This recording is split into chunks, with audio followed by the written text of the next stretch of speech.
అందరికీ నమస్కారం అండి. ఈరోజు టిఫిన్ వచ్చేసి ఇడ్లీ చట్నీ ఎర్రకారం. ఈ ఎర్రకారం ఎలా చేసుకుంటాను ఏందనేది ఇంతకుముందు చెప్పున్నాను వీడియోస్లో. ఇది వచ్చి దొండకాయ పచ్చడి అండి. ఈ దొండకాయ పచ్చడి ఎర్రకారం చట్నీ 3 కలుపుకొని తింటాను.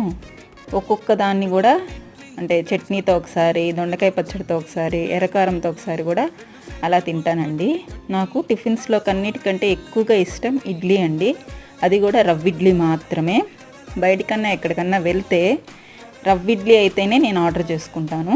పిండి ఇడ్లీ అయితే దాని జోలికి కూడా వెళ్ళనండి నేను. నాకు ఇడ్లీ అంటే చాలా ఇష్టం అసలు.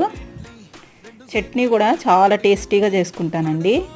వేరుశెనగపప్పు, తినేశెనగపప్పు, కొబ్బరి, పచ్చిమిర్చి, ఎండుమిర్చి వచ్చి ఒక 2 అలా వేసుకుంటాను. చాలా టేస్టీగా చేసుకుంటానండి.